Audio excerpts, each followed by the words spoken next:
Welcome, Hoosier fans, to this week's edition of Assembly Call Radio, where each week we discuss the most interesting topics in the world of Indiana basketball. This is our 208th edition of Assembly Call Radio and our 697th episode overall of the Assembly Call, recorded on the evening of April 8th, 2021. I'm your host, Andy Bottoms. And let's begin this edition of the Assembly Call how we begin every edition of the Assembly Call, and that is with our Hoosier Proud banner moment.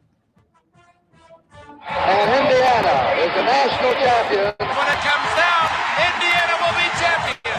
Smart takes the shot. The Hoosiers have won the national championship.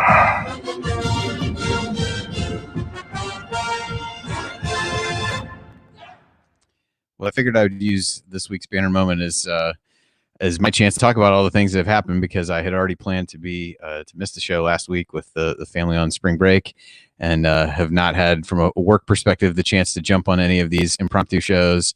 Although if Jared and Jay do any more, podcasts from the car, I do have plenty of people that I'm driving back and forth to soccer practice. So maybe that's the sweet spot for me.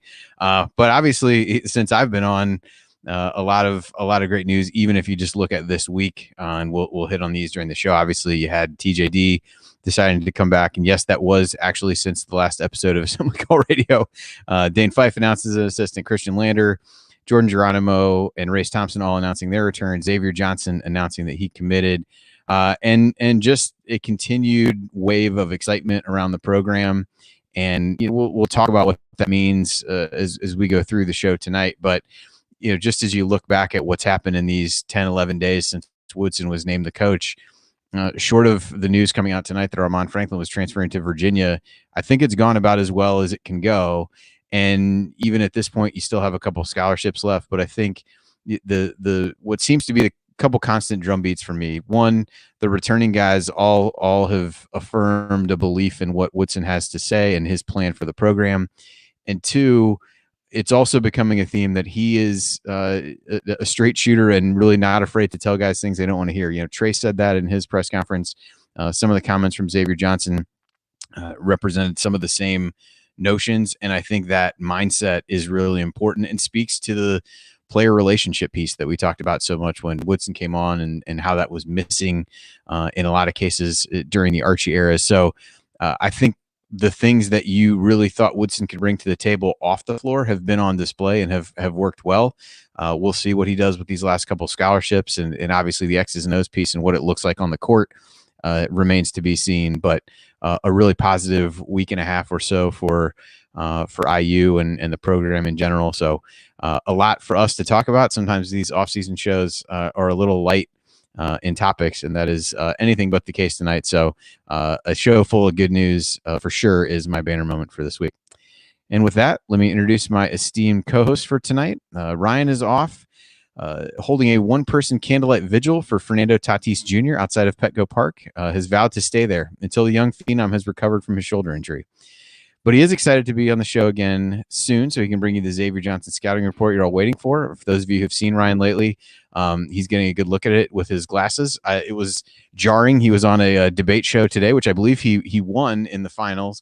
But it is still odd seeing him with glasses. I don't think in any of the time we've done it that has been the case. So a bespectacled Ryan Phillips sitting outside Petco Park is an image we can all enjoy. And then you got Jared off doing dad stuff, preparing his 17-bullet blog post for why Rob Finney will blast him into an all Big Ten guard as a senior.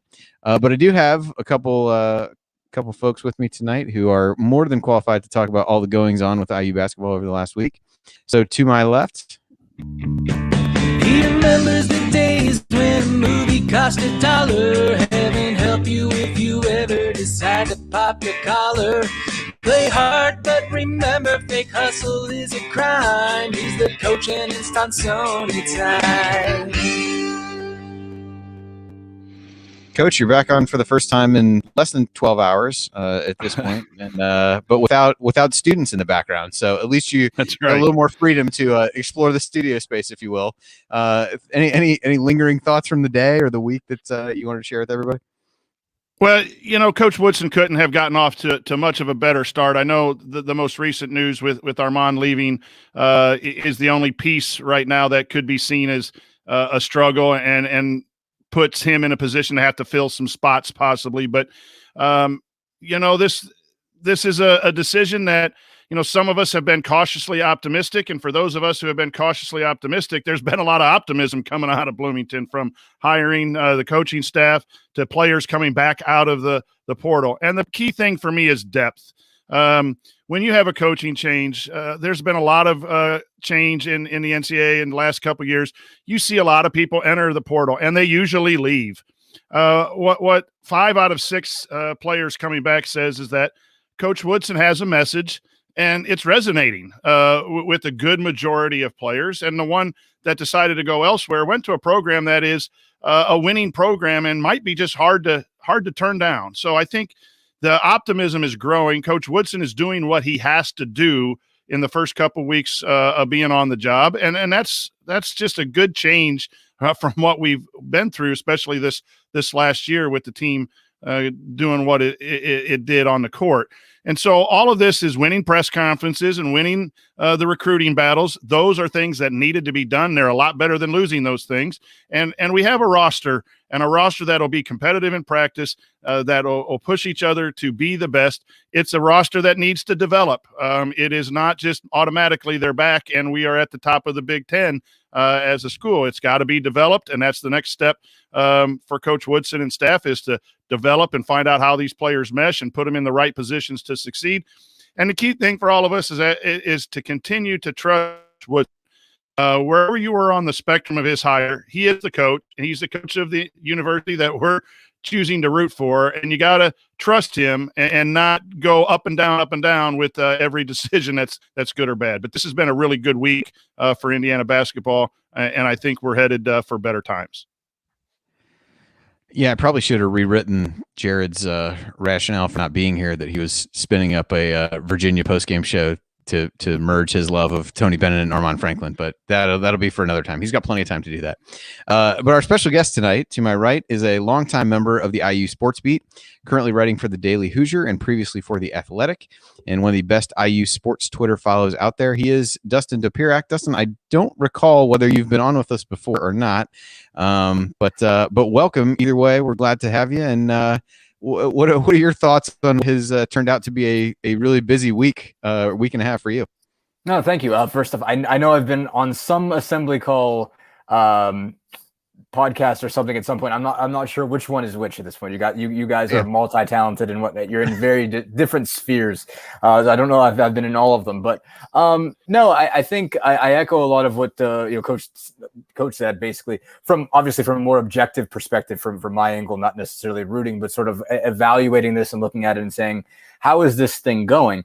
Obviously, as he mentioned, you don't know what it's going to be like on the floor yet. You don't know how this is going to progress, but you're answering sort of one question at a time. And I think the first question you're answering is, when he goes out and recruits, or even when he's recruiting his own guys, does he have a message that resonates? Can he say something to convince people that either come to or stay at Indiana? And so far, he's been able to do both. And I think that's a big step. I think obviously you can see sort of what was the rationale for his hire. What did it make sense, or what are you selling here to be able to bring players in? And he's able to sell that. It's a guy who has NBA experience, who knows what it looks like as a player, who knows what it looks like as a coach, who knows how the game is evolving, knows where it's going.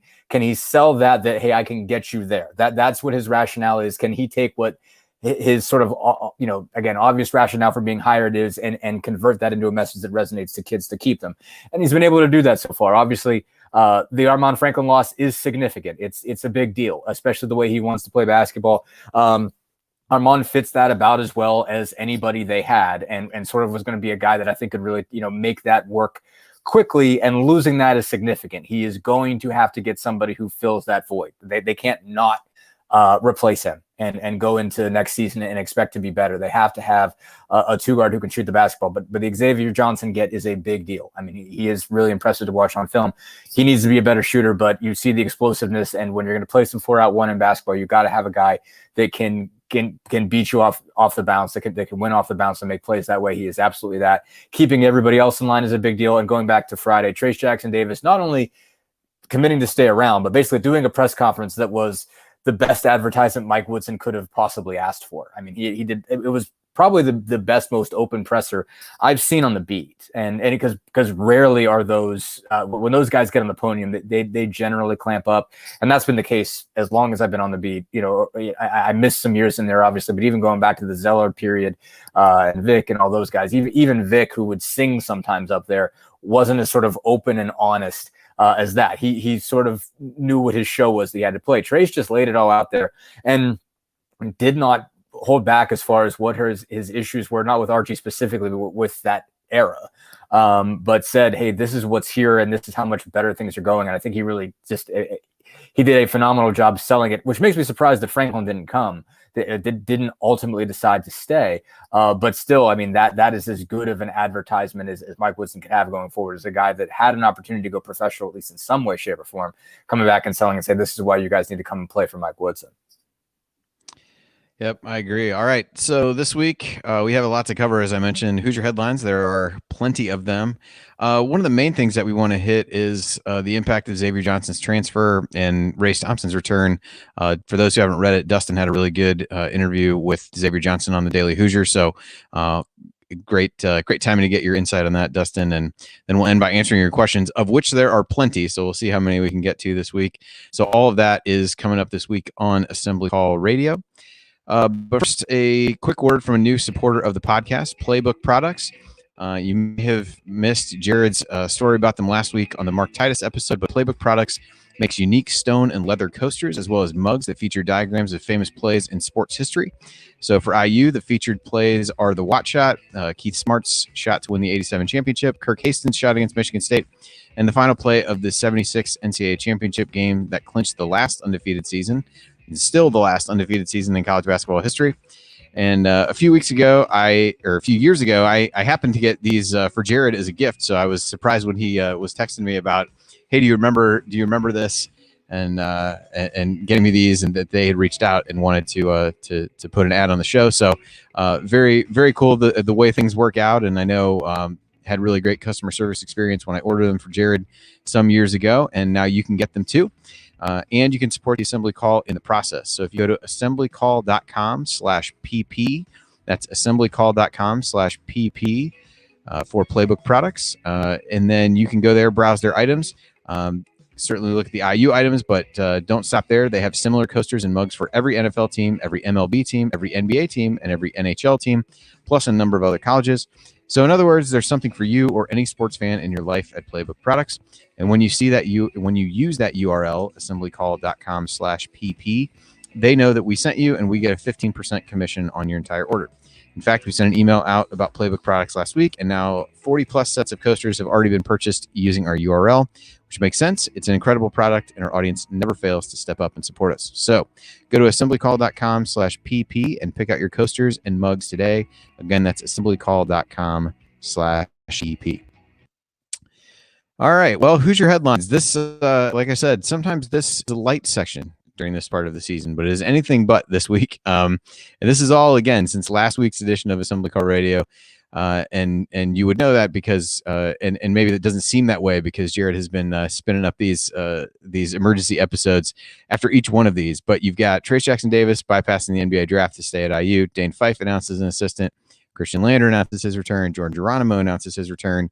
Xavier Johnson commits to IU. Race Thompson announces his return. And Armand, this evening before the show, announced his transfer to Virginia. So all the players for IU who went into the portal are now accounted for in one way or another. And then, of course, you had Baylor beating Gonzaga to preserve the 76 team's place in history. So, Coach, setting the TJD news aside, which of these was most surprising to you as you kind of looked at them one by one from the last week? If you go surprising to me, I'm going to probably say Race, because I thought there was a strong pull to go home.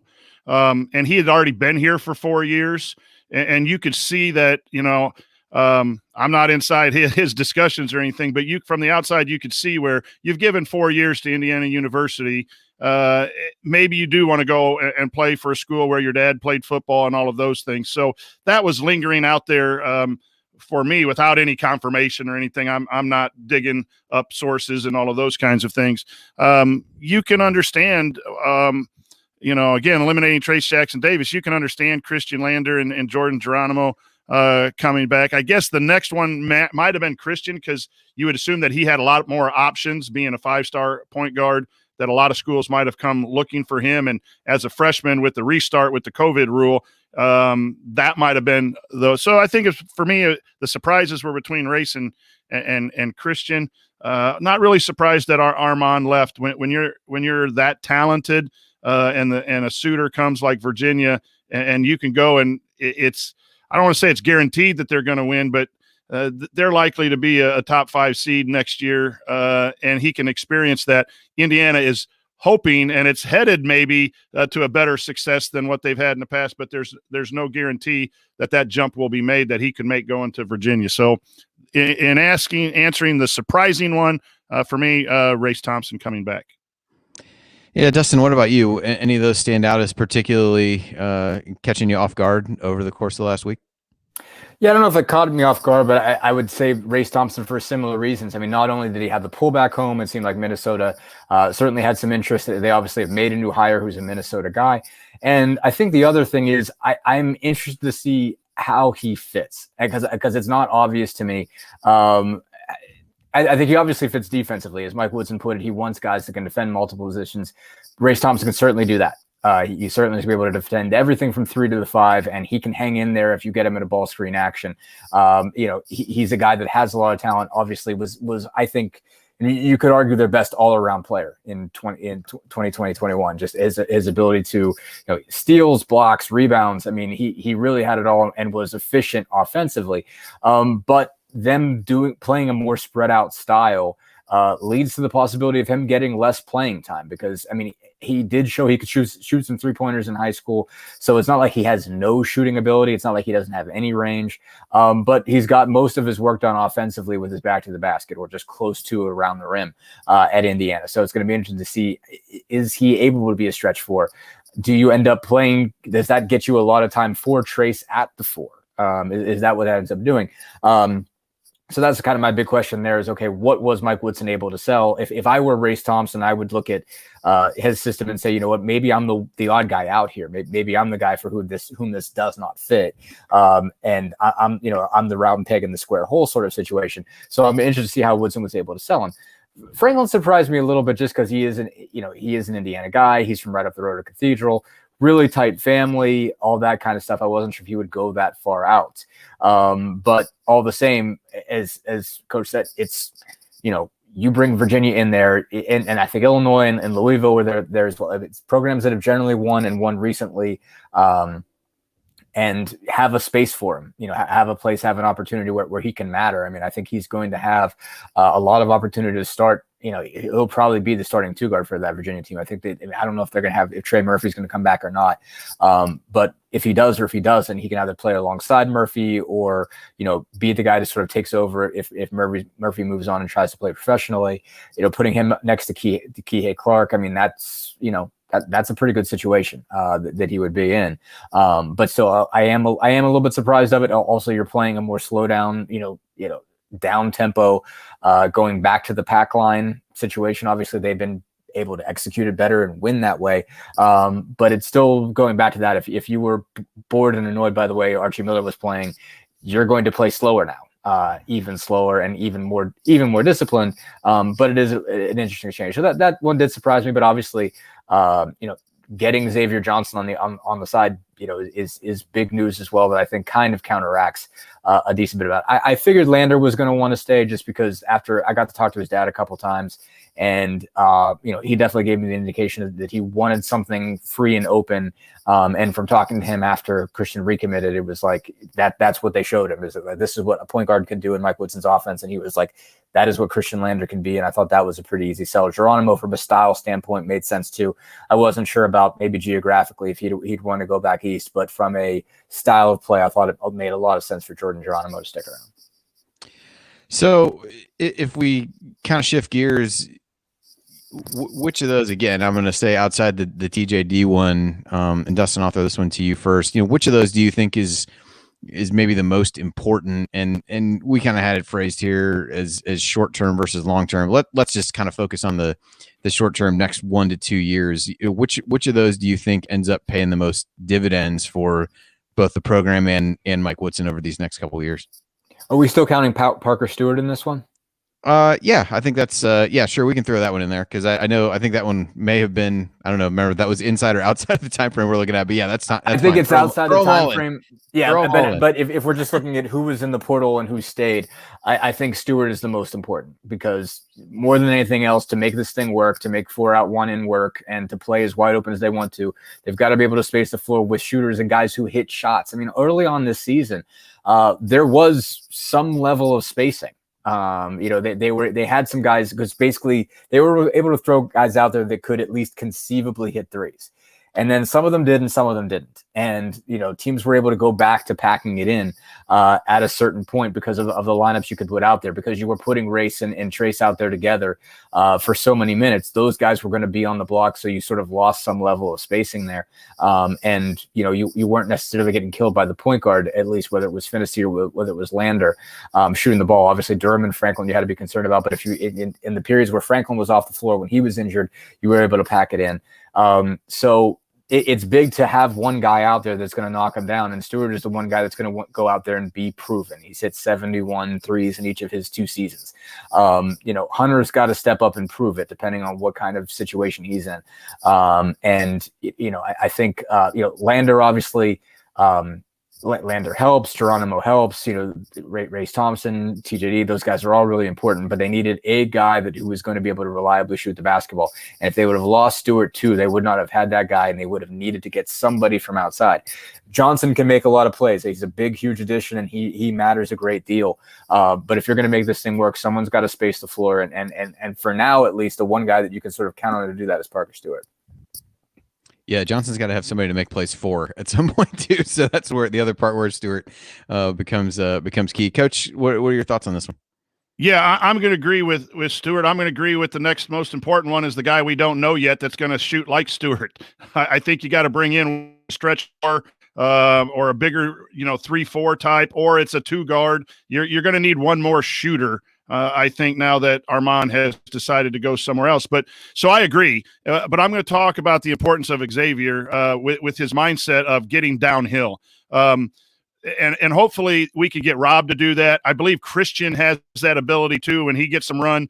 I'm a big believer in pace. The college game is played with pace. And that's not just necessarily fast break basketball. It is just moving the basketball, shooting when you get a good opportunity. And I'm interested to see Woodson's NBA background, because the 24-second shot clock, they're used to getting into stuff and taking the first open shot. Not necessarily, I thought Indiana tried too hard to get the perfect shot last year. Everyone was upset about the offense being stagnant and everything. I think it was just an overemphasis on getting the perfect shot instead of taking shots that were there earlier in the shot clock. So pace. Some of it is get the ball down fast, but it's also, can you drive? Can you make people so while I agree wholeheartedly that Stewart is the most important one coming back for next year, I think bringing in a guy like Johnson, who's had some double digits in a major conference and has an attitude. Now, some of that needs to be calmed down from what I hear about arguing with officials and getting technicals and stuff like that. But I am really happy with that addition, because that'll push Rob to do more of that. And when Rob did that, he was better. And we saw Christian have some really outstanding vision, and that gives him time to develop too and not be pushed into a 30-minute role if he has to. So this could be a really important piece as well. But I agree, the shooter coming back was the most important. I think the second most is getting another one, to be honest with you. I think the 2 guys that are new, Stewart and Johnson, really help elevate this roster for those people who are doubting, the 12 and 15, bringing the same guys back kind of attitude. That new talent helps, but there still needs to be some more while all of these guys develop up to their potential, and they're not rushed to have to make a big leap in 1 year under the first year of Coach Woodson. Yeah, I agree with you, Coach. And in terms of those 2 guys, and we'll get into this later, some of the notions that are out there about you're bringing back a bunch of guys. Why are people excited about that?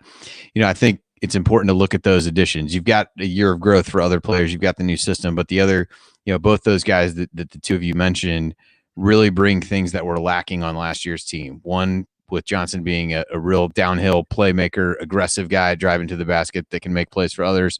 And the other is a guy who can really shoot it from the outside. So if you think of it that way, under normal circumstances, if you looked at a roster and said, hey, what were the holes? And then you saw that you brought two guys in to plug some of those, I think normally you'd feel pretty good about it. And I think, rightfully so as we move forward. So with that, we'll take a quick break here. When we come back, we're going to dive into the nitty gritty of what all this may look like on the court, including some insight from Dustin's conversation with Xavier Johnson about what he plans to bring. Stick with us on the Assembly Call.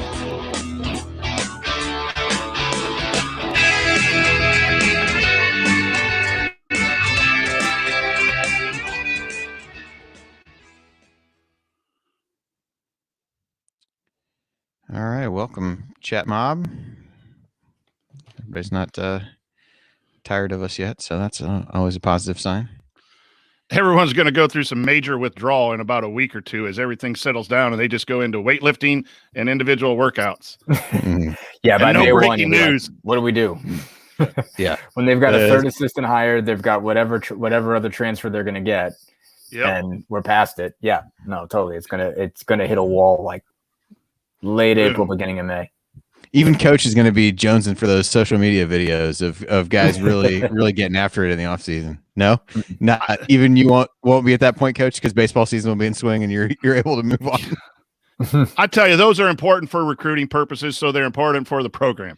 For this old codger, man, I don't need to see some guy flexing his muscles in the weight room. I need to see the 3-ball going in on November. That's what I want to see. But I'm old. And I'm a coach, Don't love your team until the season's over. That's what we coaches say. Don't fall in love with your team too early, because there's always bound for something to rear its ugly head. You got to keep on top of stuff. Oh yeah, true.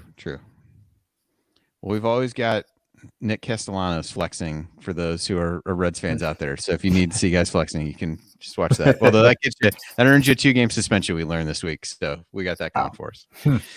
So anyway, all right. Well, we have enough stuff. We probably don't need to hammer out a bunch of stuff between segments here as we go in here. So Dustin, we'll definitely hit the Xavier Johnson stuff first, and then talk a little bit about race and some of the overall stuff after that. And like I said, we got a ton of questions, so we can hit as many of those, and I'll maybe leave a few for other times for sure. So, all righty, I will get us going.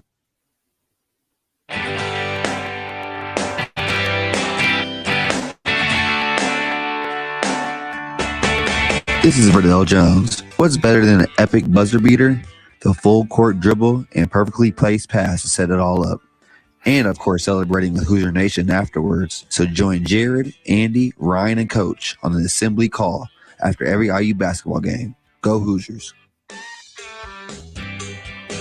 And welcome back to the Assembly Call. You can find all of our content over at our website, assemblycall.com. And if you ever want to join the chat mob during our unedited live broadcast or watch those replays and see all the between segment banter, then check out our YouTube channel at youtube.com/assemblycall.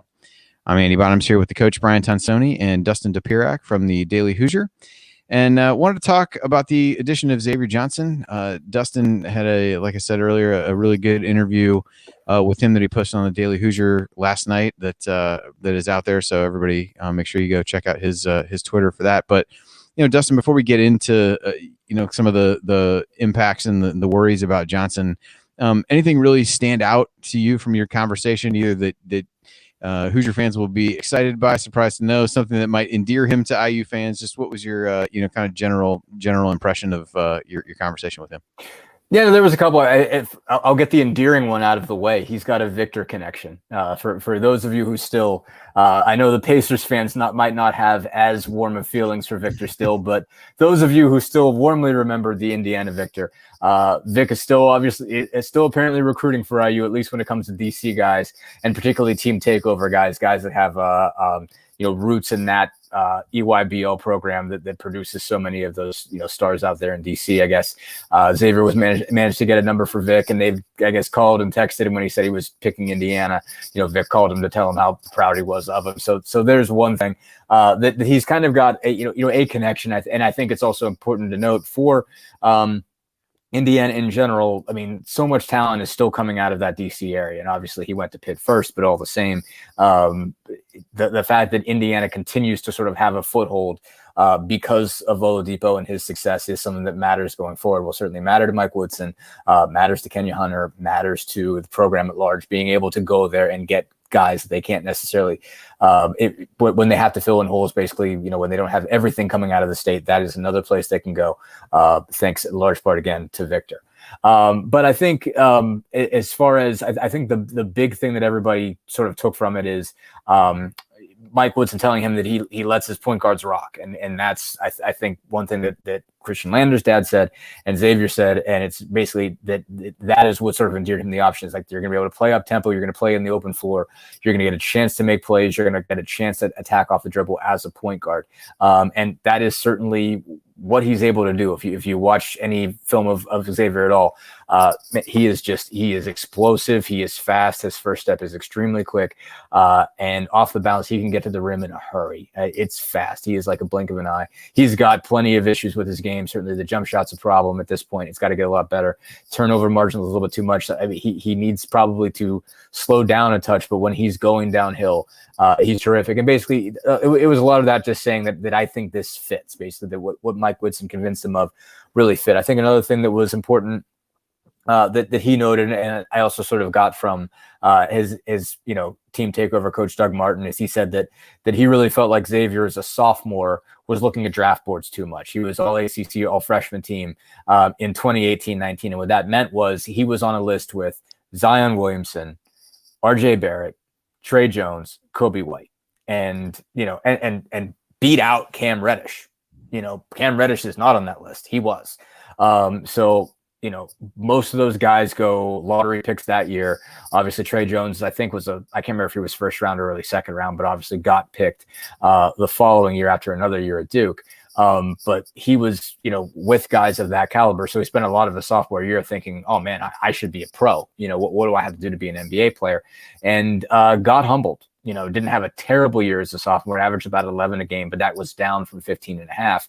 And since then has sort of changed his mindset and had more of a humbled understanding of, okay, I'm not going straight there necessarily. And one of the things that he liked that Mike Woodson told him is he didn't tell me I was ready for the NBA. So he felt like he didn't necessarily get better at Pitt. That's why he decided to leave. He made a point of saying, I appreciate Pitt, taking me on, coaching me, taking care of me for a couple of years, but I just didn't feel like I was getting better. That's why I felt like I needed to make a move. And, obviously Woodson told him, hey, you do still need to get a lot better. You're not there. And I think he believes in himself as a potential NBA guy, certainly as a high level professional. But is obviously aware that, okay, he's not in the same place as the rest of those guys that were all freshmen with him were. Those guys are far beyond him. Those guys are starting to become, household names in the NBA, or just obviously major pieces of their NBA teams. He might never make it there. And he's starting to get used to that idea and just trying to be the best him he can be and not necessarily thinking about that part of it. So I thought that was interesting. I mean, that was something, again, that Doug Martin, his travel coach, UIBL coach, really flagged for me, made a point of saying without me asking, that he said that was part of the reason why he had a sophomore year slump. So there's that. But he also does seem to be focused on his weaknesses, has an understanding that the jump shot's not good enough, that, he's been around 33% for most of his career. I think he was 35.2 from three as a freshman, knows that's got to get better, and is willing to change, from a form standpoint, if he's told to. I guess he's got a bit of a hitch in the jumper. And again, just knows he's got to cut down on the turnovers, knows that those are issues. Didn't really ask him about the technicals. I kind of forgotten about the technicals. But that's obviously another issue too, of just being generally less of a hothead, and that's pretty important. But again, I think the big takeaway for Indiana when you're watching what this guy can do is just he brings again an ability to get downhill, ability to make plays off the dribble that really hasn't been there going back to Langford, and he might be more dynamic in a way where Langford was just really good with the right hand. Xavier can just break you down. Is Langford probably ultimately better around the rim, ultimately better at scoring in the paint? Yeah, but Xavier can get to the rim and he can finish, and that's something that really shows on tape. And I think that's something that they haven't had at the level he can do it in a couple of years. Coach, you talked about pace being a big one for you. As everybody has talked about Johnson, the big things they've talked about where he's aggressive, he's a creator in the half court in transition, a good defensive player from a steal rate and steal number perspective. Seems emotional. I think in a both good and potentially bad way when you talk about the technicals. What stands out to you maybe above and beyond the pace piece, either based on not sure how many pit games you watched from a bracketology perspective this year. There was a brief period where I think they were in the conversation, but not sure how much you've seen of him play on the court, but just in terms of the scouting reports and things like that, what stands out to you maybe beyond the pace piece that you already talked about? Well, I'm going to say the thing that I'm looking for is just his confidence and his mental attitude about playing. It just seems like he's got a toughness about him that Indiana needs at the point guard position. Rob was up and down and seemed like, he was in a funk and then out of a funk. When Rob played well, he was okay, but he had too many moments where he looked like he was hesitant. And the same thing, you would understand a Christian Lander coming in, reclassifying, wanting to do the right things. At times when he let it loose, he played all right, and sometimes he took shots that he should. I think the best thing, and I haven't watched a lot of film. I've just watched some of the highlights and read articles and everything, but we have it here on the list, Alpha Dog. There's an attitude to winning. And again, I think that the program was missing that last year, that everyone was thinking about other things and worried about this or that, and it just wasn't a cohesive group that was concerned about competing. And it seems to me like this dude likes to compete. And if you can harness that, and Coach Woodson, again, with his NBA background and having to feed all the, the mouths and get all the basketballs out to NBA egos, he's going to be good for someone like Xavier. Not only in preparing him for the NBA, but preparing him to play in a tough league like the Big Ten. That is just fascinating to me, because when it's hard to coach that. At whatever level you play, it's hard to coach that. Give me the ball. I want to get to the rack, and I'm either going to finish or I'm going to find Parker Stewart out for three, and then I'm going to put the three ball up. I'm going to run down the court. And I'm not about, my song, Popping Collars. I don't like to look at me popping collar stuff, but I do like the playing with an edge. And so I'm interested to see what that edge is for Xavier, because I think that then goes to Rob. Then that goes to Hunter. Then that goes to everyone else. This guy's been in a good league. He's played successfully, maybe not 100% successful, and he has areas of improvement, but he can bring a little confidence that it seems like Woodson is trying to share in his message and get these guys to believe in. So to me, it's that attitude alpha dog. Yes, I like the pace. I like that dribble drive. I like finishing at the rim, all of that X's and O's. But this team, to me, needs better X's and O's and better strategy and better development, yes, but this team needs to play a lot more free, carefree, confident. And boy, it just seems like he might be bringing that to the program. So that's what's fascinating in my brief study of Xavier without really watching him an awful lot. Yeah, I tried to find some old games on ESPN Plus, which is not easy to do. I found earlier today, and they may not even be on there, so I gave up after a while. But as we think about him playing, I think there was a lot because it was a bit on the heels of Lander deciding to come back. I think there were some discussions about, just in general, I think there have started to be discussions about how you allocate minutes and do some of those things. I would encourage people to go back and look at the various teams that have made Final Fours and national championship games and things like that over the last, I'm not even sure how many years at this point, and look at how many of them have two guys who are kind of primary ball handlers. I think anybody that you saw this year from the tournament that really made it deep, maybe with the exception of UCLA, but the other three of the four teams in the Final Four, I think, had some of that flavor to them where they had different guys who could do that. So I don't think there's an issue with those guys being able to play together, coexist, things like that. Dustin, anything in terms of what you talked to him about that spoke to? I know the article talked about wanting to play wide open and things like that. Did any of that come up just in terms of wanting multiple ball handlers out there and kind of what Woodson spoke to him about in that regard? Yeah, I didn't ask him about it, but I'm fascinated by it. Also from a really the personality standpoint the coach mentioned. I think I am fascinated by how this is going to go for Rob Phinisee, because I feel like I saw him defer to both Romeo Langford and Devontae Green. I don't know how, so this guy might be even more alpha than them. And because, yeah, I mean, there's a chance he's more alpha than both of those guys. Devontae had his own kind of way of being.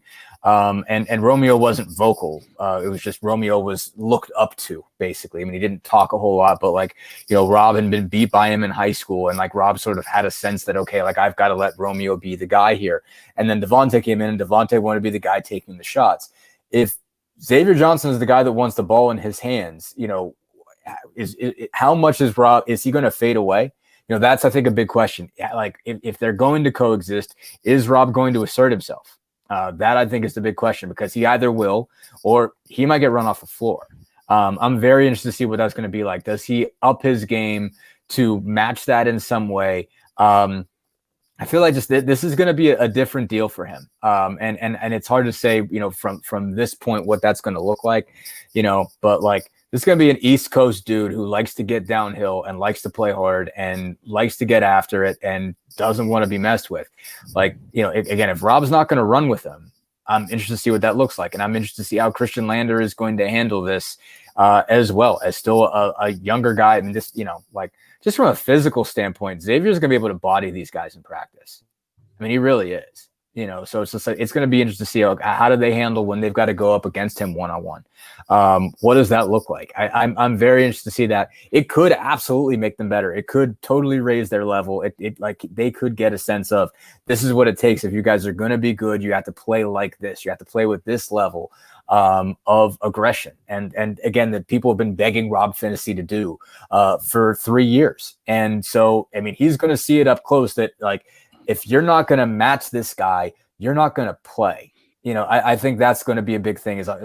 What does he do with that? Does he use that to raise his level, or does he sort of shell up from there? I'm very interested to see what direction that's going to get. And I don't know at this point what that looks like, because again, like you said, we've been talking for 3 years about, okay, when is Rob really going to start to feel comfortable? When is he going to, be that guy that's being aggressive? And Archie went so far as to tell him, man, just take shots. Just trust yourself. And so Mike Woodson is not going to be the first person to say that to Rob Phinisee. And he's not going to be, again, the first alpha dog that he's shared a backcourt with. But I think this one has a skill set that's close enough to him that he can make him irrelevant. He can make Rob irrelevant. And here's my hope, Dustin. Does that. That's a great point. And here's my hope, that the competition does raise. And then the other thing is, Rob's defense is there. You never question his defense, right? No, so he can be put on a stopper, and if they can coexist, now they're a little small. They go 6'1", 6'3", or something like that if they play both of them together. And I know Xavier can play big though. Xavier can play. Yeah, big, so he's 205. So he's got long arms. But if Xavier's a primary ball handler, you tell Rob, hey, all we want you to do is catch and shoot, feed the post. Make the next play, dribble drive if you can. It could free him up offensively than having to run the show, make sure the plays are executed, knowing everything, and be the defensive stopper. I just, coach, the NBA coaches, what I really like to watch in NBA coaches is they take pieces and they put them in. It's just like Duncan Robinson found a niche because they need a three-point shooter. And maybe he's not a good defensive player, but for the certain amount of time he's out there, they're going to run sets to get him threes. And then when it becomes a defensive liability, they'll make changes. So Coach Woodson, that's where I trust Coach Woodson quite a bit, is you got a great defensive player in the Big Ten, which is going to be needed as you bring all these other guys in. So you can still use Rob and then lighten his load a little bit as far as the responsibility of running the offense. And that might be what the personality of Rob needs to blossom. If not, you're absolutely right. If not, then you're going to find that you're playing limited minutes. And that's where competition within a program is the benefit for everyone. But that's my hope. I'm not saying it's going to happen, but I think that's the best case scenario, is that it takes a little bit of pressure off him running the offense where he does best, and Woods can put him in position to do what's best, is go out there and stop people. When we need to do something different offensively, maybe we'll go a different direction, or maybe it makes you better offensively. And the big piece is he's got to make shots, though. That's the big piece. Yep. That comes along. Like, he's had moments where if he's catching and shooting it in rhythm, he can hit him. That becomes a big piece. In that case, he's got to shoot 36 minimum. Yep. 36 minimum, I think. If he's obviously was 26 this year, even if he's in low 30s, he might have an issue. But if you can get him up to 35, 36, that makes a huge difference from him. If you can get, we got to hit him. That goes to the other returning players too. And I know we're going to talk about the question about the returning guys. They all got to elevate their game. Yeah. Just because they're back at this level doesn't guarantee that Indiana is going to be a tournament team. They've got to elevate their game. And I forget who it was on one of these multiple emergency podcasts said this, that we can't expect every player coming back to reach their maximum potential gain in 1 year. Some are really going to get better. Some are going to plateau out. Some may regress a little bit and then see some playing time cut like that. So we got to be careful to just not think that everyone's back is now going to go to their level. Would we like to see that? Obviously, that would be great. But the Xavier, Rob, Lander combination of playing time and do they play together and how that fits is going to be really fascinating to see how Coach Woodson and staff manage that and what they decide to do. Yeah, so let's maybe talk a little bit about some of those other things. I think we talked a decent amount about Xavier Johnson, so we'll kind of just take a step back with a bigger picture. So, Race coming back, Coach, as you try to look at this, and I thought Dustin made some really good points about why potentially his. I think you both talked about these, why his return was a little bit surprising. But as you spin it forward, he's in the fold now. So what do you think the offense looks like with him in the, a more wide open system? Where do you feel like Race fits into that? Boy, if I had the answer, I'd be the third assistant. And that's what I was really trying to get you to drop was any news on that you had. So no, Race fits Coach Woodson defensively. Like, he can guard the 5, he can guard the 4, he can guard the 3. The question is going to be, does he fit Coach Woodson's offensive system? His three-point shooting, his outside shooting form looks good just by form, but form doesn't mean that you can hit him in a game. So the question to me is, can he play a little bit of a stretch 4? If they're going to go true 4 out, 1 in, you're going to play 1 post. The previous regime played both of those guys somewhat inside, with one guy setting the screen and roll, another guy replacing. But Race never had the freedom to shoot. I mean, he didn't take many threes the last 2 years. Is that because he couldn't make them and they told him not to, or was it just a coaching decision? We really don't know. We're always going to say it was a coaching decision and blame Coach Miller, but maybe he couldn't be effective. He didn't shoot free throws very well. And that usually is a telltale sign. If you can shoot free throws at a decent percentage, you're probably going to be able to shoot threes at a decent percentage. Do I think he can play the 4 and play outside? Yes. Is that the perfect stretch 4 person? No, I don't think so. I think he's better closer to the basket, being tough, getting offensive rebounds. He played that physical presence both on offense and defense. So you're going to need him for defense. How are you going to fit him in? Obviously, he could be a screener on the outside, but you also have to be a threat. You can't just be a screener. That's been the problem the last 3 years, is we had guys we liked that played hard on one end, but they weren't threats. Justin Smith wasn't a threat from outside. Race wasn't a threat from outside. To modernize what we all want modernized, you need 4 guys, maybe even 5 guys that can pop the 3. I mean, centers all over basketball are shooting the 3 these days. So hopefully that's where we're headed. But Race will fit in toughness-wise and defense-wise, and then he's going to have to develop, his outside game, or, there's some talk in the chat mob. I don't see Trace Jackson Davis playing outside. I think he can shoot the 15-footer or develop that in a pick-and-roll situation, playing out of the 5, catching in the short corner, hitting a 15-footer or 12-footer. Yeah, but I don't think he's ready to play the 4. So that's where he's going to get most of his minutes, I think, would be at the 4. And that's, again, a good point Dustin made, and why it was a surprise he came back. I wasn't sure where he fit.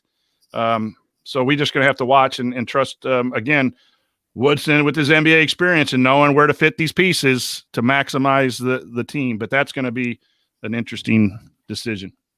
Yeah, Dustin, curious to kind of get I've seen a few of the chat comments go by just in terms of the Big Ten is still a little bit different, a bit more post-oriented in some cases, although you're seeing that shift a bit with the way, Ohio State has played and Michigan has played, even though they've got, a big guy, but they're spreading everybody out around them.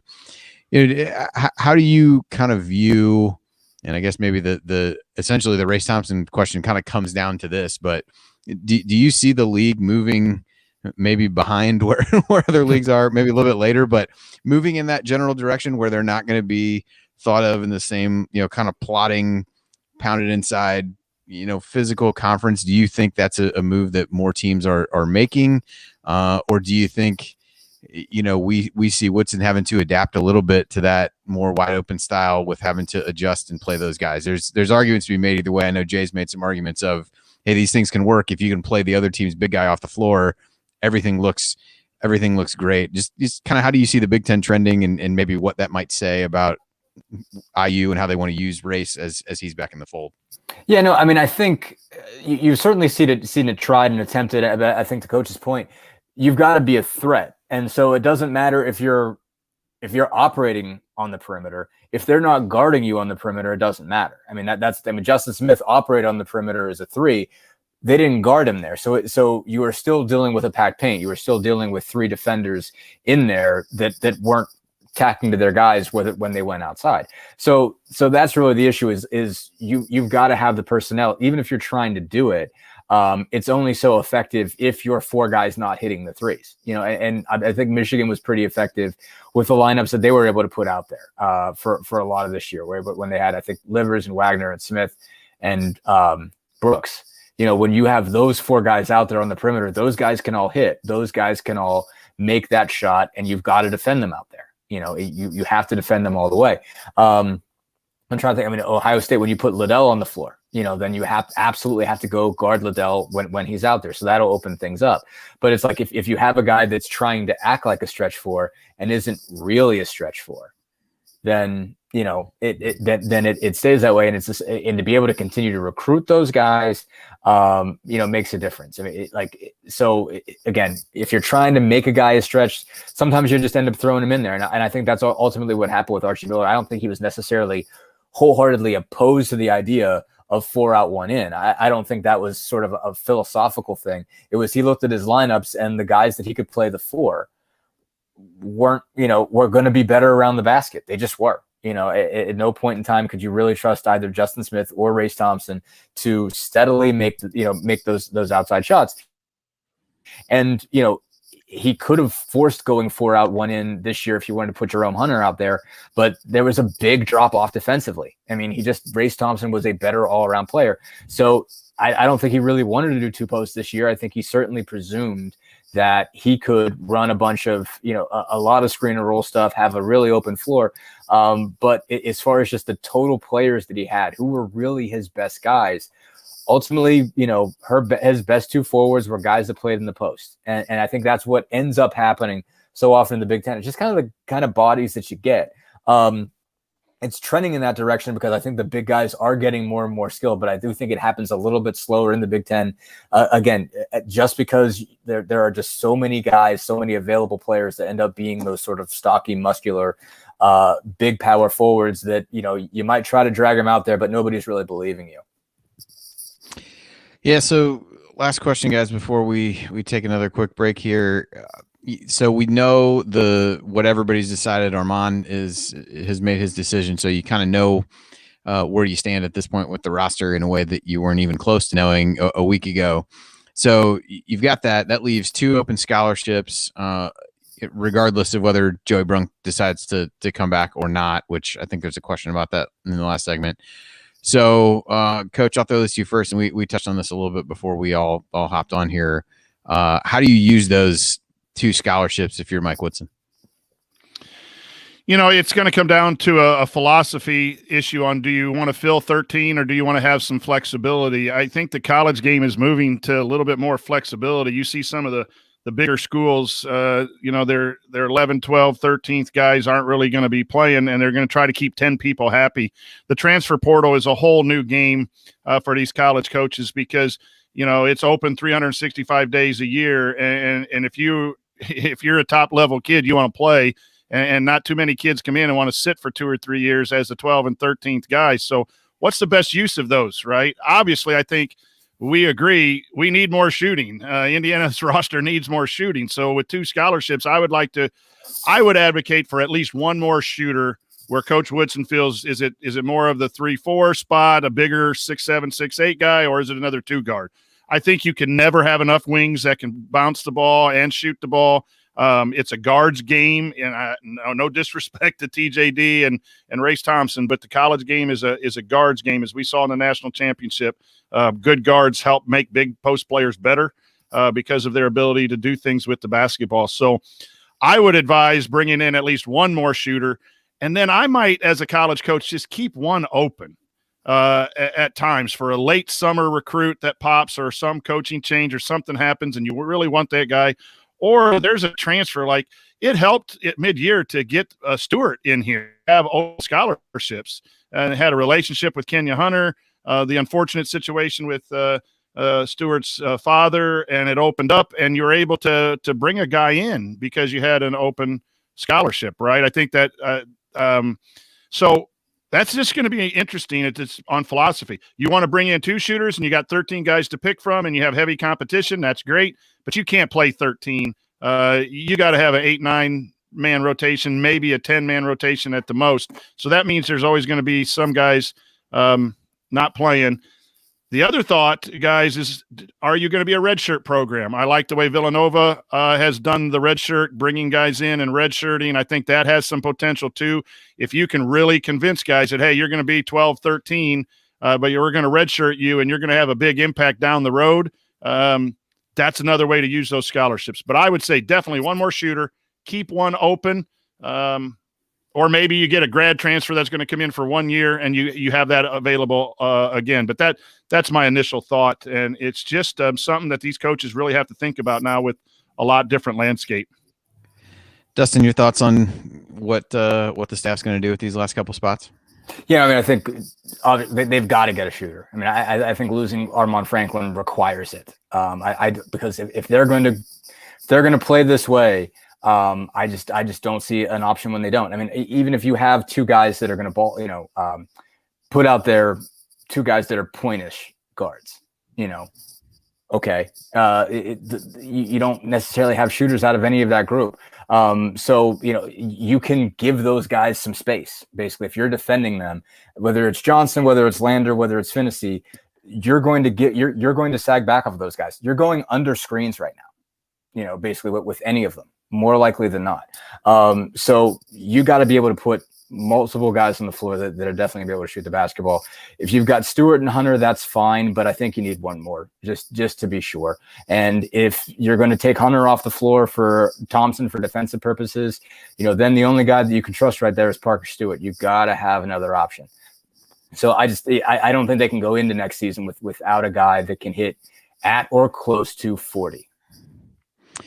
Yeah, I think certainly a shooter is there, and I think generally wing players on the team seem to be I guess not totally in short supply. If you figure you've got Galloway in that role, not really, he needs to shoot it better to really get out there. But yeah, I think if you can get either a little bit taller guard or a 3 who can shoot it and be able to guard different positions, it feels like that's the way to go. So too many people in the portal for me to keep track of who sure. specifically those guys might be, but I think that's the prototype. Coach, you get something? Real quick, we're seeing it in the chat mob. We're not forgetting Anthony Leal, but Anthony Leal's young and in the development stage too. And we're talking about someone who consistently has played 3-4 years. You have those guys available probably in the portal that have done it.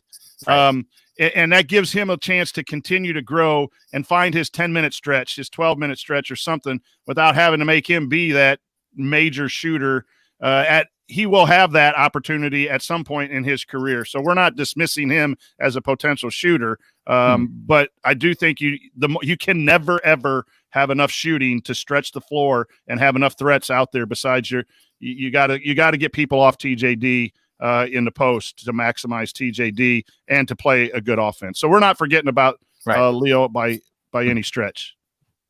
I felt bad. I forgot mentioning Leo on a Twitter comment I made before. And I mean, he could end up being that guy. He could end up getting to camp and see that he's, way ahead and he's ready to start and play 25 minutes. Obviously you saw the leap that Armaan Franklin made. If Leo makes a similar, leap as an all-around player, that's something. It could totally happen. You don't want to rule it out. But I think you absolutely need somebody that's proven at this point.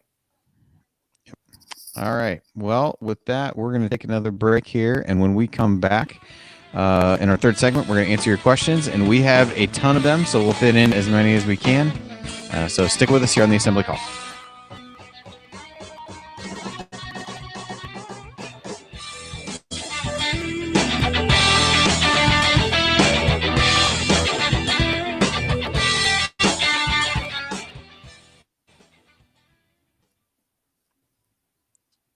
All right.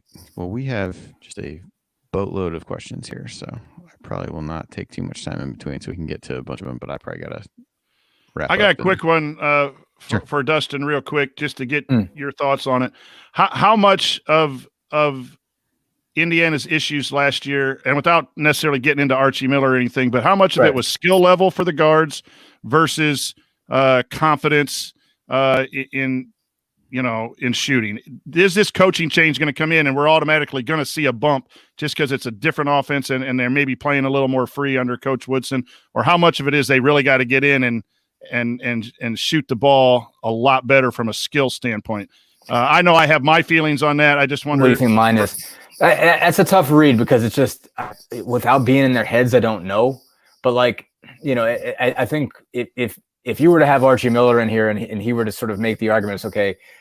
Because I remember I saw some graph that they were bad shooters, good shots, and because everybody was sagging down so hard, they usually had clean looks, and it was they just weren't going down. So okay, how much confidence that is system? How much of that is Archie being Archie and not being necessarily the type of guy who makes you feel a whole lot more confident in yourself? Could have been any of the above.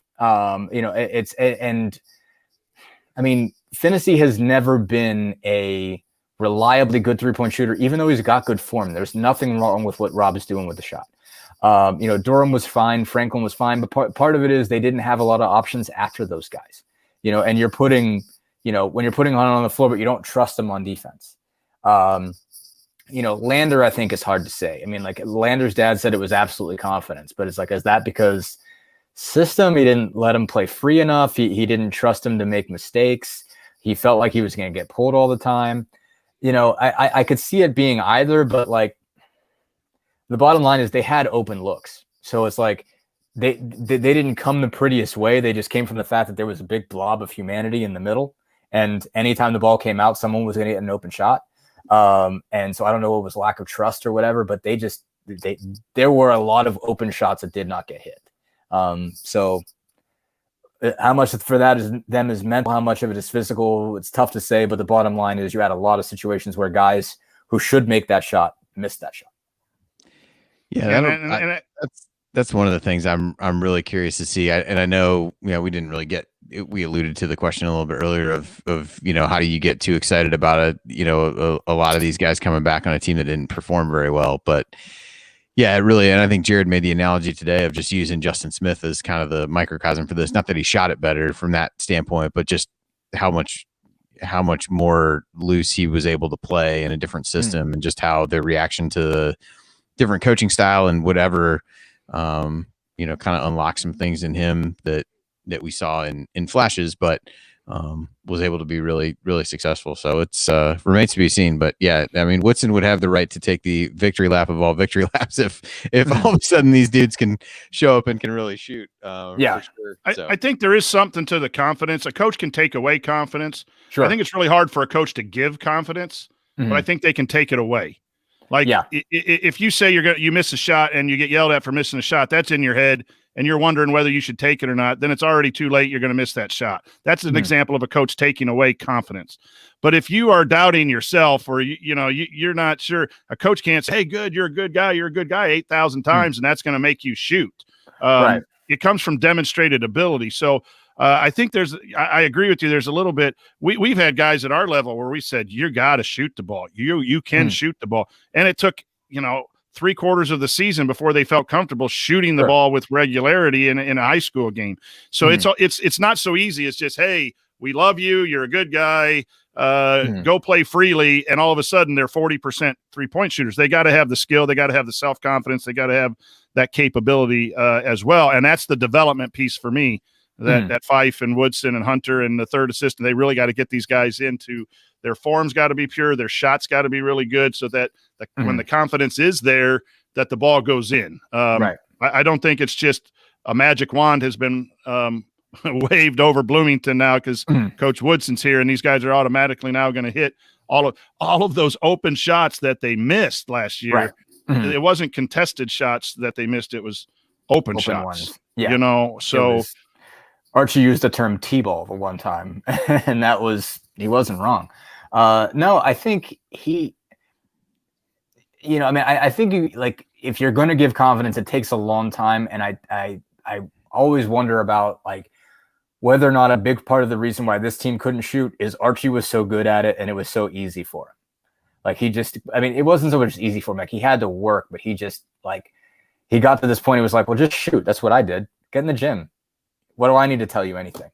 And I always wondered about that sense of I don't think he was on guys or making sure that it was just I presume you're going to shoot because you're a college player and you're at Indiana and you probably had more raw natural talent than I did and I was good at it, so you must be able to be good at it.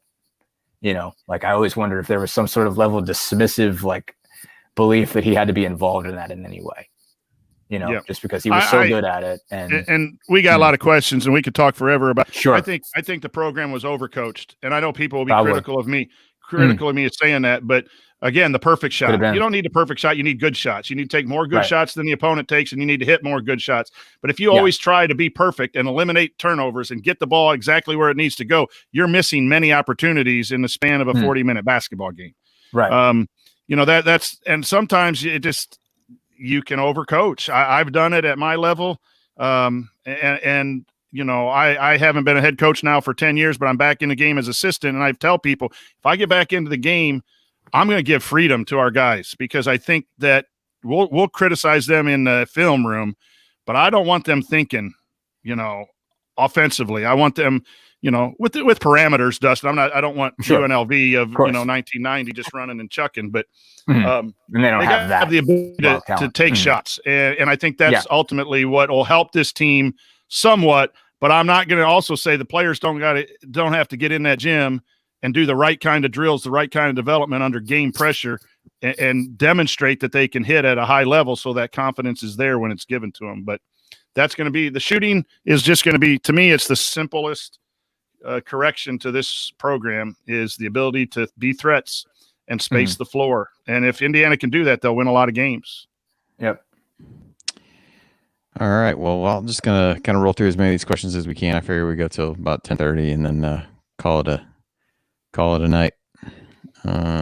So we can probably hit most of these in 20 minutes, I would assume. We'll find out. All right, here goes.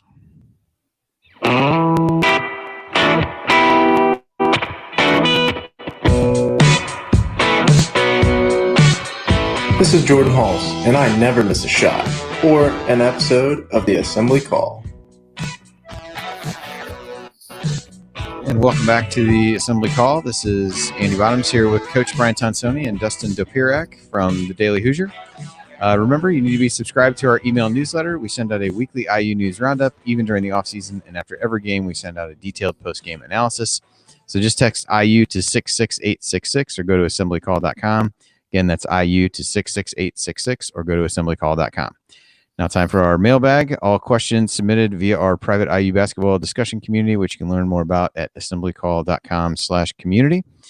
And gentlemen, we have quite a few questions here, so I'll just kind of plow through these and we'll hit as many as we can. From Elbows In, which returning player are you most excited to see under Woodson? Not necessarily the player who would improve the most, but the player you're most excited to see in Woodson's system. Coach, I'll throw this one to you first. I'm going to say Stewart. Maybe I'm just missing shooting, and Mike Woodson, I remember watching him play and he could shoot. And I think, again, we just got done talking about the importance of shooting in between segments there. I'm most interested to see if he can come in after having some time off and having the tough situation that he's gone through, and just find some peace on the basketball floor as a young man personally. Just as a young man, I hope he comes out and is successful and just really can find some enjoyment in playing basketball. But I think he's the type of guy that can really, possibly, score the basketball at the clip that we need. Dustin, who do you think you're looking to see what they look like in the Woodson system? I'm going to go Jerome Hunter. I mean, I think I obviously there's that just interest in the unknown. So I want to see Stewart and Johnson because they're new. And just to see what they look like in Indiana uniforms, just in general, just to see what they're capable of. But not, beyond those two guys because they're new. I'm going to say Hunter just because it's 4 out, 1 in, and that's sort of playing to what he's supposed to be. And obviously we've sort of waited to see this all Big Ten caliber player that certainly seemed to be there before the leg condition. We still don't know exactly what it is. In his freshman year, in his true freshman year, obviously it cost him that whole season. Does this sort of wide open offense lead to a situation where he ends up being a guy that really, really matters? That is what I'm interested in. We mentioned Finney Lander. I'm very interested to see is how they react. I'm still interested to see what Trace looks like. What does it look like when they're demanding him to take shots, demanding him to go to his right hand? I mean, I think Mike Woodson put a lot on developing him to be an NBA player, that is something that he's going to be devoted to. And I'm very interested to see how that looks. But honestly, there's not one player that I'm not interested in, but I'm going to put Hunter up there just because I think this is something that plays into his style of play. And I think they almost need Hunter to work to make it work. Yeah, you touched on some of the things with Trace that I was thinking when I saw this question. To me, it's kind of the first case study, if you will, in terms of that press conference you talked about. He basically came out and was like, this is what he said I need to work on. This is what we're going to do.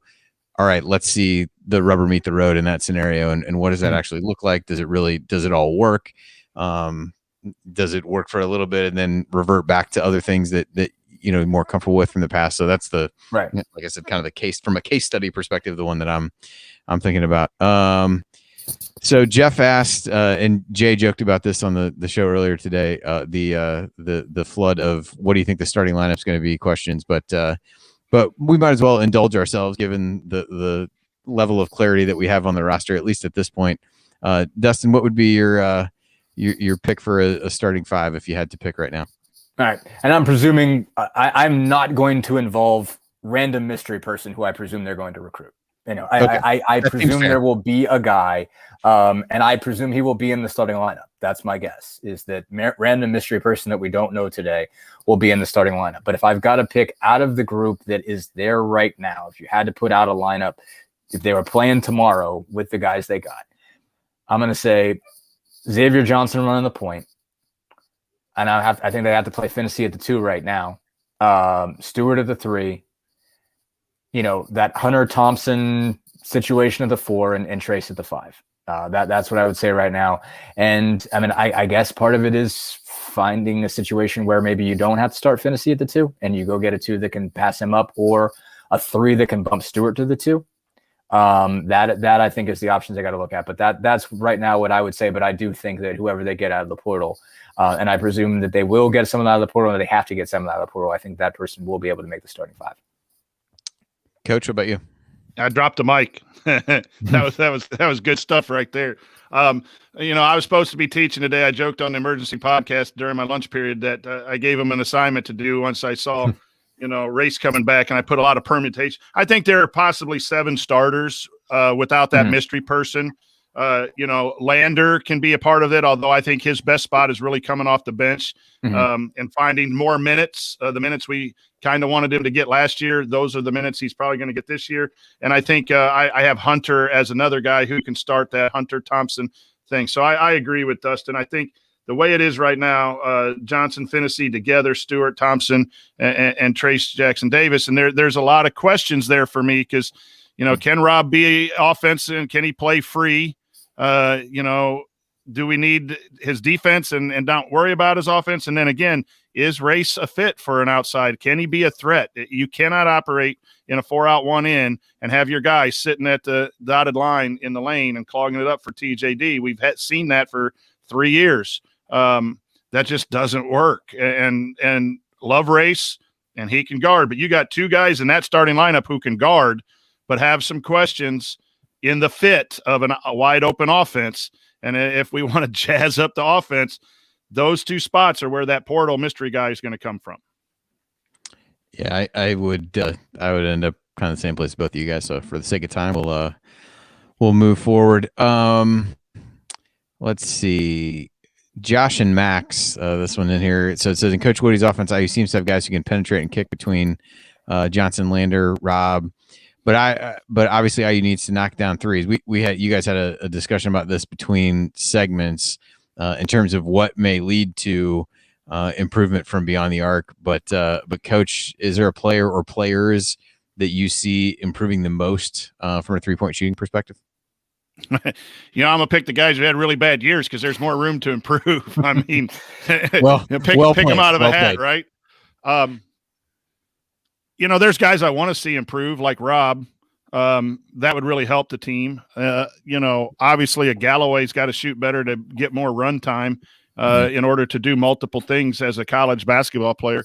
So of the guys coming back, I see Rob improving the most because I think he's going to have more opportunities until that mystery person's announced or whatever else. I think he's in our starting lineup today. I think he's going to go up from a confidence standpoint. I think he needs a guy like Woodson to give him a little boost every once in a while. And I think freeing him up from the ball handling duties and running the offense can see that go up. But I'm also with Dustin. Going up to 30, 31 might not be good enough. You really got to get some guys in here at 35, 36 to really maximize the offense. And I'm not sure that can get done in year one, depending on that mystery portal. But I'm going to say Rob.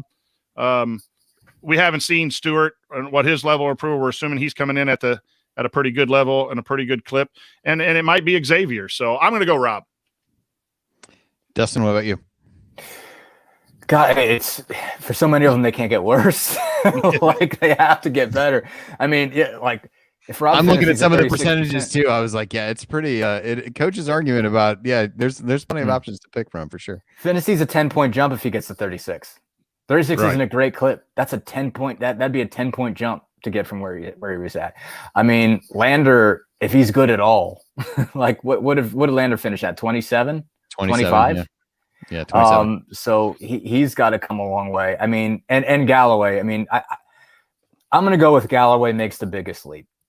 Because I just don't think he's that bad as a shooter. I really don't. I think confidence was a big thing with him too. Let me look at this number and remind myself specifically what it is. 18%. 18%. He's not that bad. He isn't. He's a good athlete. Please. I mean, there's no way. I mean, I saw him shoot a little bit in AAU ball. I'd say AAU ball, like there's any AAU involvement in this, but gauntlet ball with Indiana Elite. He's not a bad outside shooter. He's not terrible. I think he's a guy that can get up to 32, some at least low 30s. I think he can get there. There's no reason he's going to be a sub 20% 3-point shooter throughout his career. He's a tough kid. He defends. He goes hard to the rim. He does so many things well. The passing stuff is just fantastic. Just the little stuff he would do with, how many assists he got driving off the elbow. I don't know if I'd see Indiana had a player who did it like that. So he's got all those pieces. All he's got to get right that's not right at all right now is the shot. So I think it's got to get to a point that it's at least manageable. And he gets on the floor. He's a hardworking kid. He's a coach's kid. He's going to be out there. He's going to be devoted all year. So I'd be surprised if he doesn't make a significant leap. Do I think he's going to shoot 40? No, I don't. Do I think he even gets to 35? Probably not. But I think he'll at least get to a point that he can crack 30.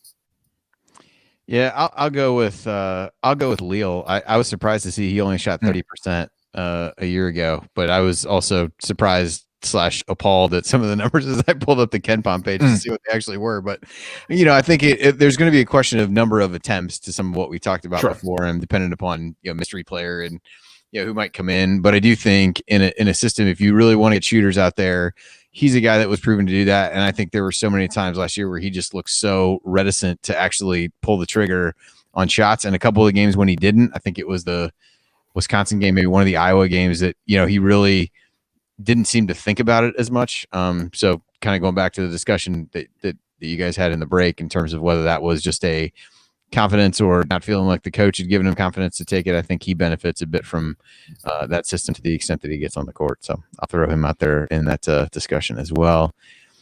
Let's see. We talked a little bit more about transfer portal.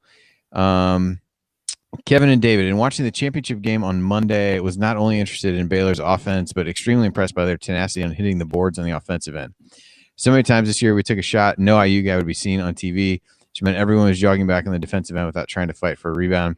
Need shooters, but also need players that are going to fight for every ball. With the addition of Dane, do you see a change in direction of our scrappiness and or more aggressive defense and rebounding?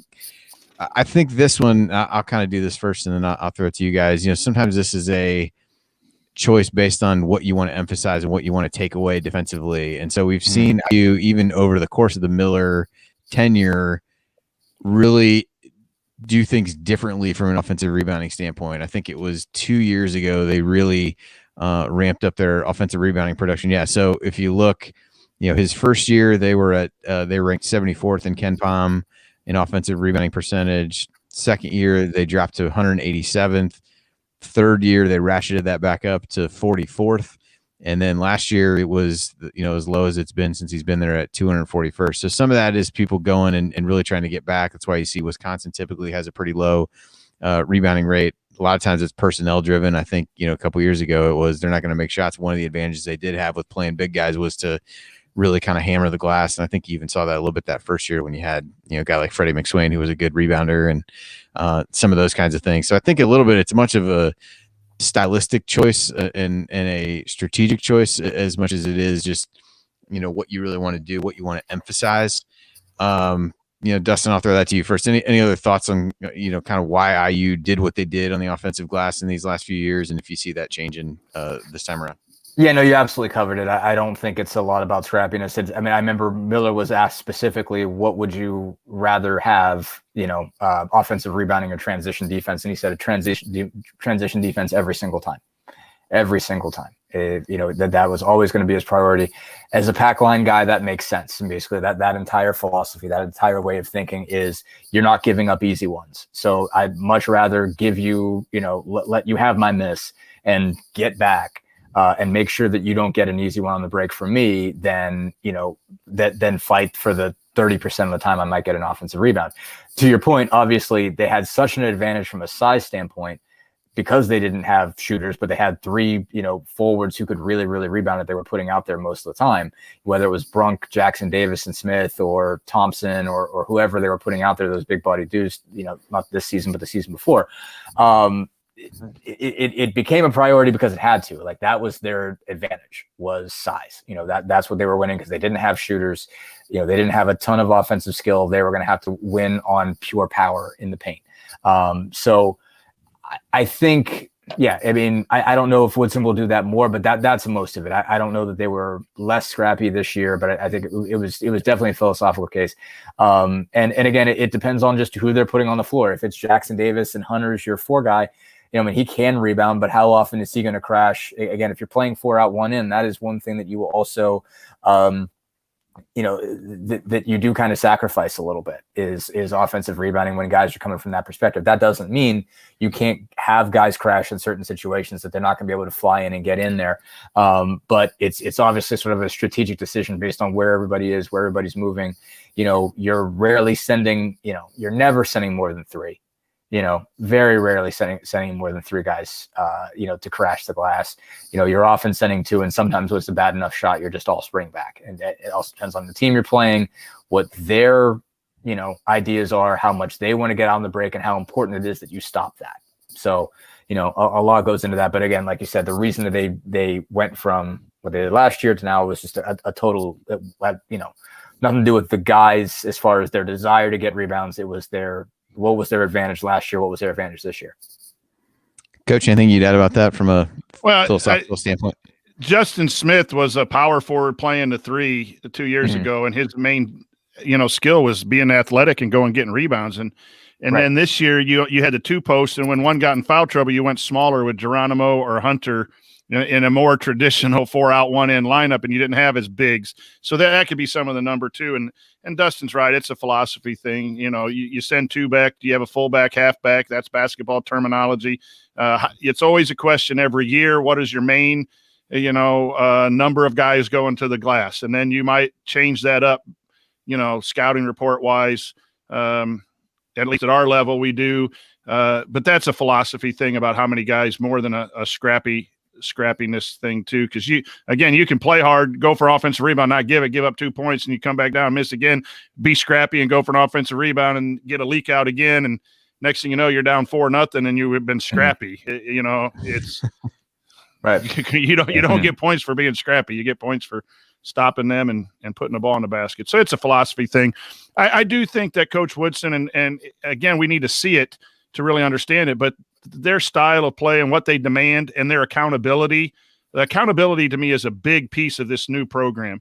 And it's a thing that a lot of coaches struggle with. How much do we hold kids accountable in what ways? And I will say this almost every show. If you're interested in Mike Woodson, get on a plane and come talk to Mike Woodson. When he says that to Scott Dolson, he just has a way of saying, you know what, son, you need to get to the blackboard and rebound. And if not, your butt's going to be on the bench. And I think he's got that swag and that confidence. I'm talking Coach Woodson, to get the most out of these guys. And so I think if scrappiness is a word, I think, it's going to be elevated, just because I think this means something to Coach Woodson. And this might be his last go around in the coaching gig, and he really wants to make it work.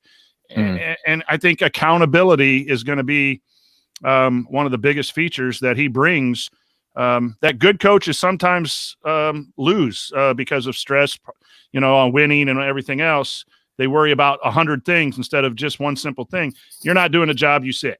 You are doing the job you play. And that's oversimplifying coaching, but and that's something that's just hard for us to watch on the outside because we're not in practice all the time. But I think the scrappiness will go up simply because of his mentality of coaching, from what I've seen in interviews. All right, so let's hit a couple more of these. This one's kind of a quick one. This is from Rick. Has Joey Brunk actually said he's playing next year, or are we all just assuming he is? Dustin, you probably would know that as well as probably better than Coach or I. So is your impression that he's playing based on everything that either has been, maybe things that haven't been said as much as things that have been said? But what's your sense of that? I mean, we're all just assuming he is, honestly. But I think, I think the fact that he did not take a senior day, did not take part in the senior day festivities. We asked him specifically about that, if that's what that means, and he didn't say so. But I would be really surprised if he left. And to my man Jay Horry's point right here, he will play if his back allows him to play. If he, it sounds like everything is going in the right direction. Obviously it's a back, and if those things are tricky. I mean, I don't know. He gave us a sense of what it is, exactly what it was that was a problem. But they obviously went into it thinking that maybe he'd be able to play at the beginning of the season. So if he can physically do it, I'd be really surprised if he played anywhere else but Indiana. Jackson Davis sticking around, a friend of his, I'd just be really surprised if he chose to leave IU. It's still, he's close to family, which is still important to him for obvious reasons. Being close to his mom and his brother after having lost his dad. I mean, there's all the good reasons, I think, to stay. One thing I thought was interesting is he doesn't know what there is left to get as a degree from a master's perspective, but he wants to go to law school, which I think raises a lot of interesting points about, the school piece of this is like you can get as many masters as you want, but you don't have time to go get a law degree. If you're going to keep getting these degrees, if you're going to keep sticking in for 4, 5, 6 years, you don't actually have time to do that thing. But I imagine that he'll probably want to stick around and get another Indiana degree so he can get into Maurer. I mean, that's a really good place to get a law degree and set yourself up. So I can't imagine a reason why he would want to. I can't imagine why he would want to leave Indiana. If he's going to want to play one more year of basketball, I can't see where else he'd want to do it. Coach, I'll throw this one to you. This from our friend IU Artifacts. Is this the most anticipated season of IU basketball since 2012-13? No, every season's highly anticipated because the fan base thinks we're going to win the NCAA every year, which is a good thing. But so, especially with the coaching change, I think there's a lot of anticipation. Obviously, there's a lot of joy right now because this is a different direction, at least at the minimal. I think people can say a lot of us believe it's a better direction. Some of us believe it's the home run higher and everything's glorious. And there's just different levels of belief. But when you've struggled for a while, this gives a little bit of ray of hope that things are going to be different. And there's just a lot of questions for me yet to be answered before I jump on. We're a top 15, top 20 team and going to win the Big Ten and all that kind of stuff. And that's just me as a coach trying to analyze stuff. It's hard to separate fan coach. Sometimes they both get in the way of each other in properly looking at things. So there's just a lot of questions. I look forward to every start of every basketball season. So for me, not as much. I think it'll be more anticipated once we see the kind of basketball and it gets back to the consistent winning days to where Big Ten championships aren't a dream, but they're really, likely to be competed for. And our bracketology work is, do we put Indiana as a 2 seed in the Midwest or a 3 seed in the West? Those days I will anticipate those days a lot more than just this first phase of a new rebuilding job.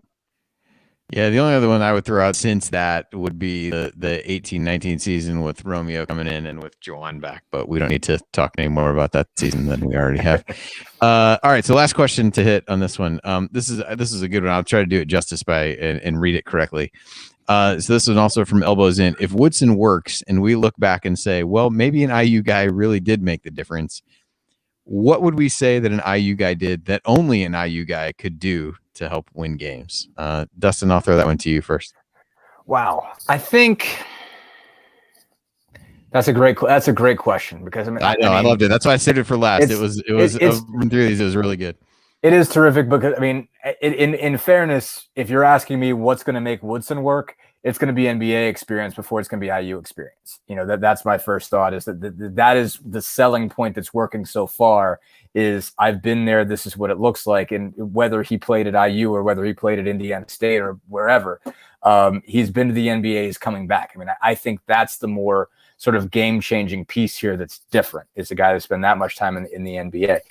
But if you come away with it thinking that this worked because it was an Indiana guy, then that means something else. This thing that's sort of not beneath the surface, but is obvious, is going to come to fruition somehow, and it's the value of the IU family, as it were. And I don't know what the value of this is going to be yet. But I think one thing that you could see clearly on that first day that he was hired, I think it took everybody else a minute to warm up to the idea, like sort of the general fan base that was like, well, why didn't we get Chris Beard, or I really wanted Brad Stevens or whatever it was.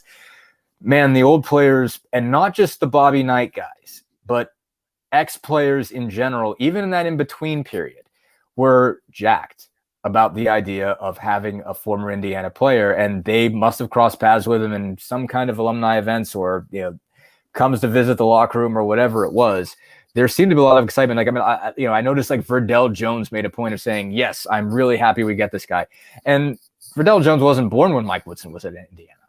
He was probably -10, something like that, when he was at IU. So that mattered to guys, and the sort of I'm interested to see how getting the family together, per se, the IU family of alums, and feeling like they're completely behind a guy because he represents all of them.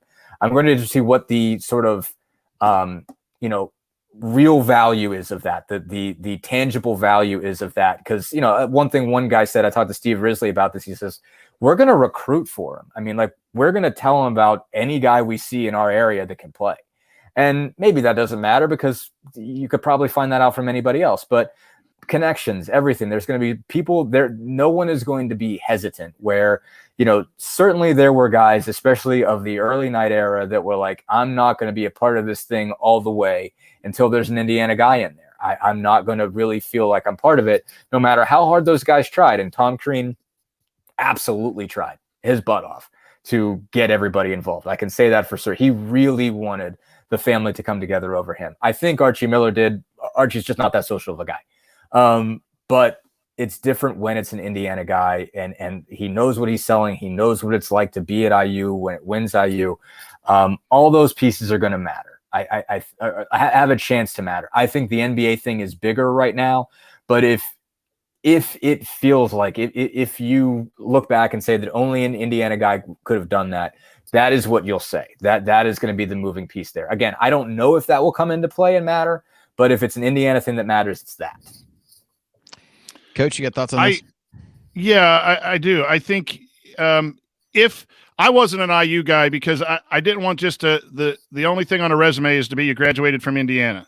I wanted a guy who could coach. And that was when Crean came in, and that was when Miller came in. I want the best coach. And I think experience matters.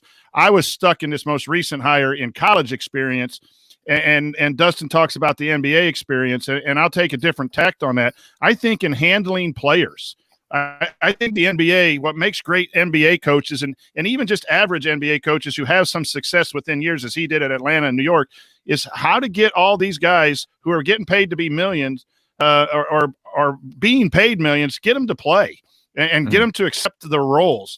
And I think he can bring that into at the college level where there's a lot of that. You're recruited as a major prospect. You want to come and play. And it goes back to that accountability piece. I think that experience, if it is an IU guy, and Dustin, I thought that was just well said about seeing the tangible effect of that. It's the right IU guy. I think that has to be added.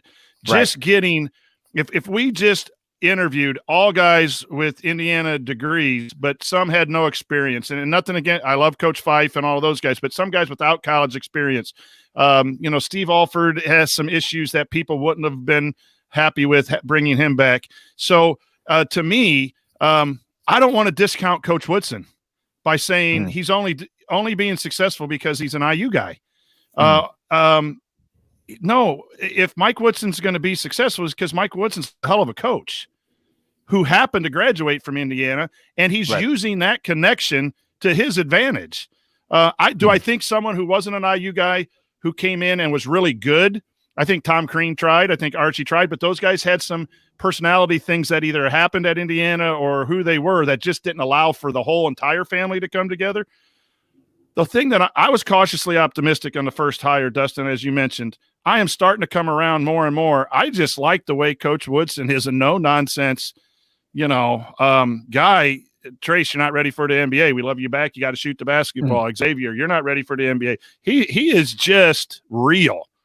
So he is Mike Woodson. And I'm ready for us to talk about Mike Woodson, the coach. I understand why we got to answer this question. But Mike Woodson's the coach of the Indiana Hoosiers because Mike Woodson can coach basketball. And he's going to be successful at Indiana's if he can build the proper relationships, develop players, and get the most out of his athletes, which the last two regimes have not been able to do at a consistent level. Mike Woodson is the coach who happens to be an IU guy and is using that to his advantage right now to bring the family together. If it was the wrong IU guy, we could bring the family together and this thing could implode, and then it's St. John's or it's like Georgetown or the multiple examples of people, of coaches going back that you love them as players, but they just can't get it done as coaches. I'm starting to believe that this guy can deal with things by getting 5 out of 6 guys back from the portal. But for me, it's Mike Woodson. He's the coach, and he's going to get my loyalty as a fan until it just can't be anymore by performance. But he's really earning it because he's Mike Woodson, using his NBA to his advantage, using his IU to his advantage, hiring good staff. It's just been an impressive start. But it's Mike Woodson, the right IU guy, not just an IU guy for me.